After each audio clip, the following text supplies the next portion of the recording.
Hello YouTube. Today we are going to be doing a FEA, finite element analysis, on the wing section to determine its overloading ability. So first of all, we are going to create a copy of the original model by exporting it as the same Autodesk Fusion 360 archive file.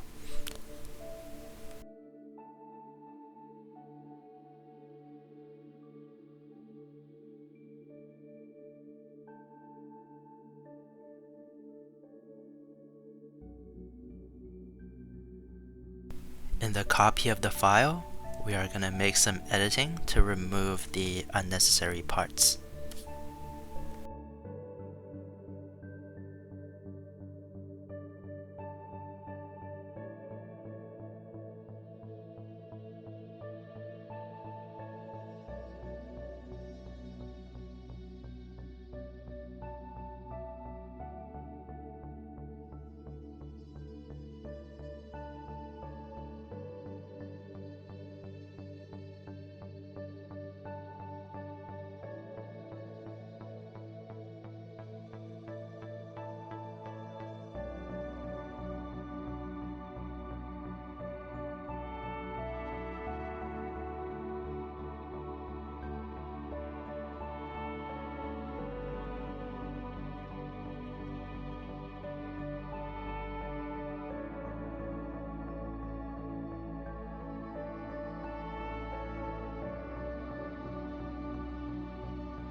After editing, we can export it as a Autodesk Inventor file and then reopen it in Autodesk Inventor to do the FEA testing.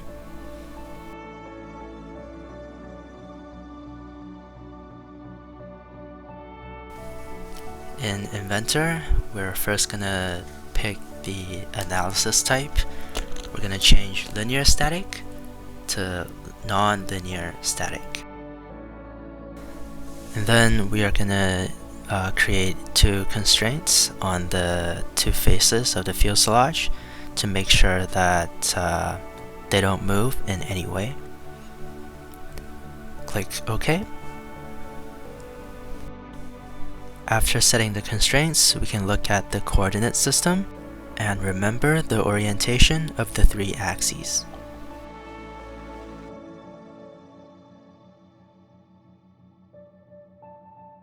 And there are a lot of inputs that we have to fill in for the materials. For example, for the type, we selected orthotropic 3D, and we need the stiffness, shear modulus, and the Poisson's ratio. Before we enter these values, let's just briefly go over what do they mean. Okay, so I have a short session on different types of materials. And first of all, in general, we can classify all materials into two types.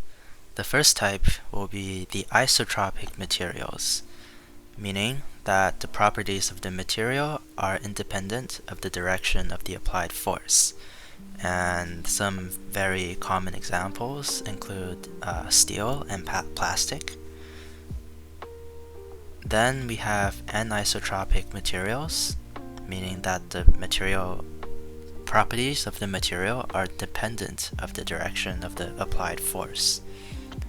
And within this category, we can further categorize anisotropic materials into two types: orthotropic materials and other anisotropic materials. And since wood belongs to the orthotropic category, and we are interested in building the plane in wood, we are going to further investigate the orthotropic material.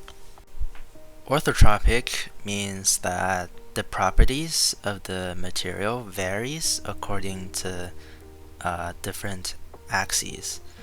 So if you apply the force in the longitudinal direction, the properties of the material will be different than when you apply a force in the tangential direction. Since the three axes are perpendicular to each other, they construct a perfect coordinate system. So any three-dimensional force can be expressed in terms of 1 to 3 components in each axis.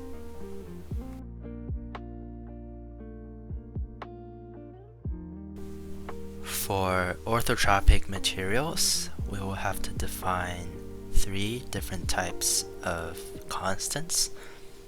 The first type of constant is called the Young's modulus. And the Young's modulus, denoted by the letter E, is the stress over strain. So the stress is the longitudinal stress, meaning that it is the force divided by the cross-sectional area that is perpendicular to the force applied. And the strain is just the percentage change in length. So that'll be the change in length over the original length. And since we have 3 different axes, we will have to define 3 separate E values: E sub x, E sub y, and E sub z. For example, if we assume this coordinate system, x, y, z, for the picture, then the Young modulus calculated will be Ex, since the force is applied in the x direction and the area is perpendicular to the force in the x direction.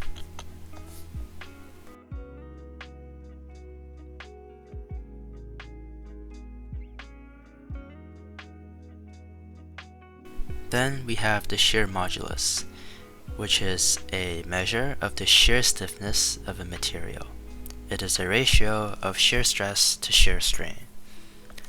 If we use the same coordinate system, the shear modulus G will be Gxy in this case, because the force is applied in the x direction and the area now is parallel to the force instead of being perpendicular to the force. The area is perpendicular to the force when we calculate Young's modulus, but it is parallel to the force when we calculate shear modulus. Since we have 3 dimensions and 3 planes, we will have to define 3 separate g values: g in the xy plane, g in the yz plane, and g in the xz plane.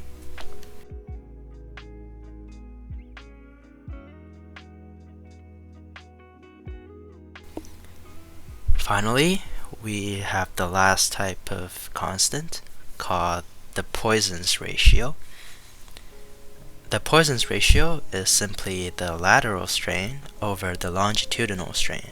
So what it means is that if we still assume the same coordinate system, and if we apply a force in the longitudinal direction, which is the x direction, the material will be elongated in the x direction, but it's also going to be thinner in the z direction as shown in the picture. So the change in length in the x direction is called the longitudinal strain, and the percentage change in the lateral direction, which is the z direction, is called the lateral strain. And the Poisson's ratio is just a measure of the relative change between these 2 values.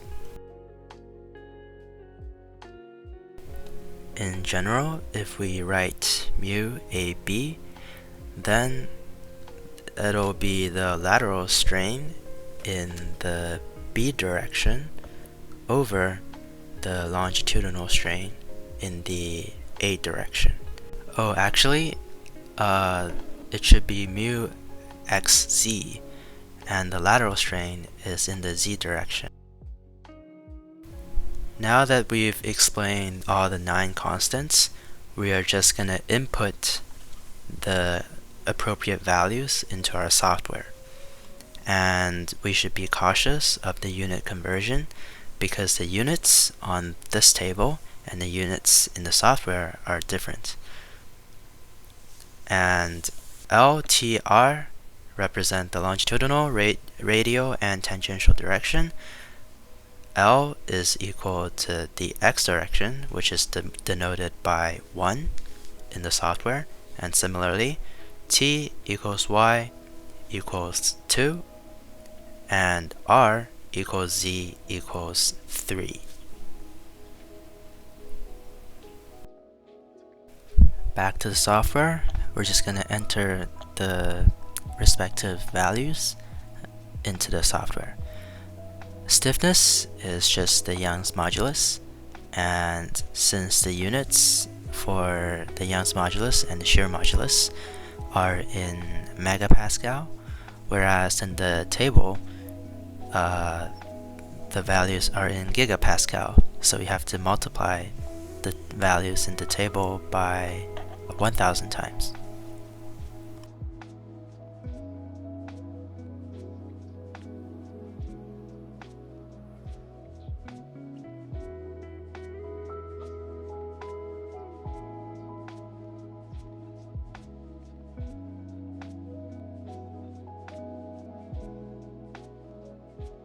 For load, we are going to select force and select the entities.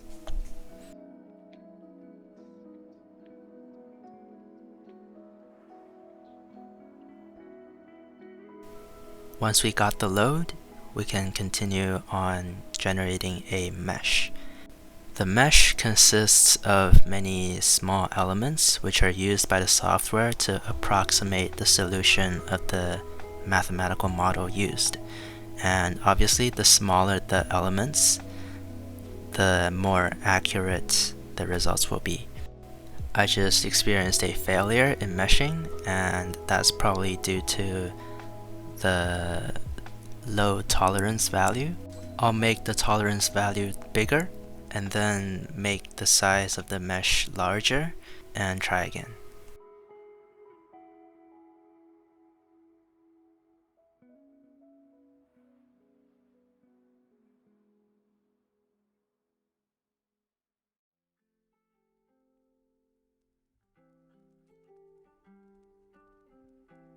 There we go. Yeah, you can see all the small triangles now. Everything's set. We can click run, and the solver is going to output the results.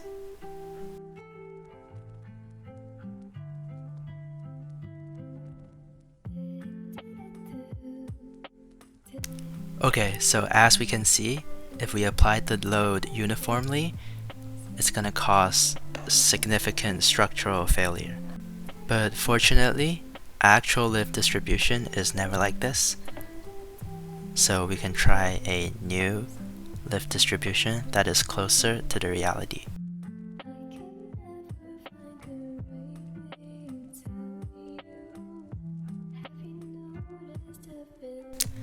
We saw that if we distribute the forces evenly across the wing is obviously not going to withstand the force and will cause significant structural failure.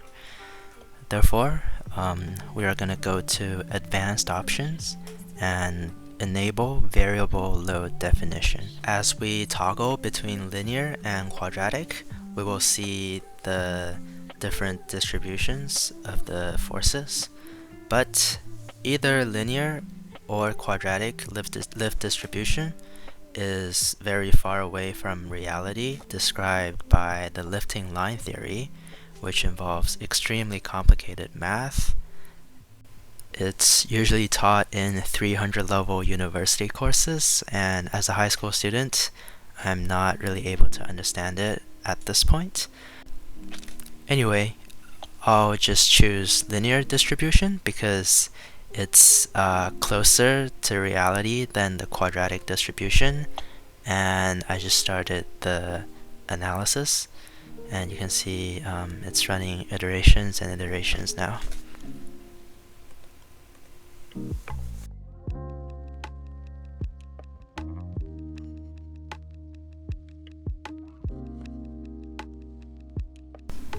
Okay, our solution is complete.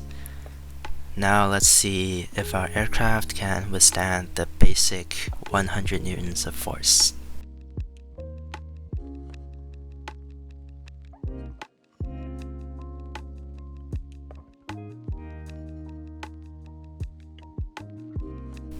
First, we can analyze the stresses. So by the color, we can see that the red is maximum stress, and it occurs at the bottom of the spar, or the root of the spar, which is very ideal. And when we get closer to the wingtip, the stresses will decrease, and that's very nice. The maximum strain is 1.5 times 10 to the negative 3, which is about 0.15% of deformation, and that is comfortably within the elastic range. So we know 100 newtons won't cause any structural failures or danger to the wing. However, we do notice that the maximum displacement occurs at the rear section of the wing, and that can be attributed to the idealized lift distribution, because the center of pressure of the wing should be closer to the front spar, but in our simulation, the center of pressure is approximately at the middle. Alright, this is how we do a simple FEA analysis. If you find this helpful, please like and subscribe. This is very meaningful to me. And lastly, thanks for watching.